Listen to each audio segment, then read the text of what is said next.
অন্তর্বর্তী সরকারের জ্বালানি নীতি আগামী সরকারকে বেকায়দায় ফেলবে বলে মন্তব্য করেছেন বিএনপির স্থায়ী কমিটির সদস্য সাবেক বিদ্যুৎ প্রতিমন্ত্রী ইকবাল হাসান মাহমুদ টুকু।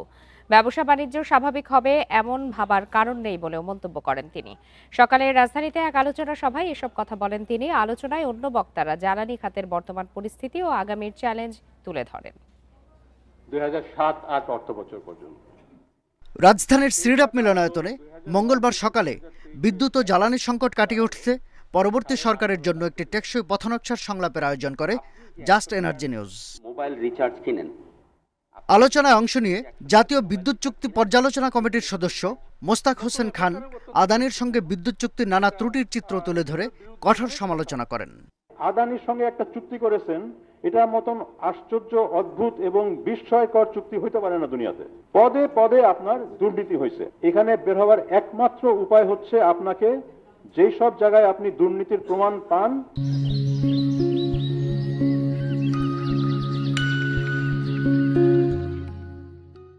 সেগুলোকে আপনাকে ইমিডিয়েটলি ক্যান্সেল করতে হবে, মামলায় যাইতে হবে এবং সেই মামলার ভিত্তিতে অন্যগুলোকেও ডাইকা তাদের সঙ্গে প্রাইস নেগোসিয়েট করে কমাইতে হবে। বাংলাদেশ এনার্জি রেগুলেটরি কমিশনের চেয়ারম্যান জ্বালানি সংকট মোকাবিলায় সাইসমিক জরিপের মাধ্যমে নতুন কূপ অনুসন্ধানে বিনিয়োগ বাড়ানোর তাগিদ দেন। বর্তমানে দেশে এলপিজির উচ্চমূল্যজনিত সংকটের কারণ তুলে ধরেন তিনি। আমি নিজেও চাই না এই উচ্চমূল্যের গ্যাস আমদানি, কিন্তু to meet the emergency which I feel যে সামনে যে সময়টা আসতেছে এটা প্রয়োজন হতে পারে। এইবার যে অবস্থাটা হলো এটা মূলত আমরা জানি এর সঙ্গে জিও পলিটিক্স যুক্ত। বিএনপির স্থায়ী কমিটির সদস্য ইকবাল হাসান মাহমুদ টুকু বলেন, অন্তর্বর্তী সরকারের উচিত ছিল 3 মাসের মধ্যে নির্বাচন দিয়ে চলে যাওয়া, কিন্তু তা না করে 1.5 বছর যাবৎ ক্ষমতায় থাকছে। উই আর মানে রিনিউয়েবল হাঙ্গ্রি কান্ট্রি, সেই দেশে কেমন করে সোলারের কন্ট্রাক্টগুলো ক্যান্সেল করে আপনি এই ফুয়েল বেস পাওয়ার স্টেশনগুলোর আলোচনাগুলি ক্যান্সেল করতেন, তাহলে সাধুবাদ দিতাম আপনাদেরকে।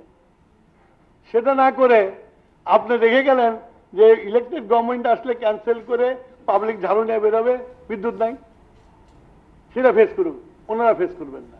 আমি খুব ভীত, আমি ফ্র্যাঙ্কলি বলতেছি। আলোচকরা দেশের শিল্প ও অর্থনীতির জন্য গুরুত্বপূর্ণ এ খাতের চ্যালেঞ্জ মোকাবিলায় অংশীজনদের নিয়ে সমন্বিত উদ্যোগের তাগিদ দেন। এখন যারা বের হয়েছে আপনার শাহাদাত স্বপন, ইন্ডিপেন্ডেন্ট নিউজ, ঢাকা।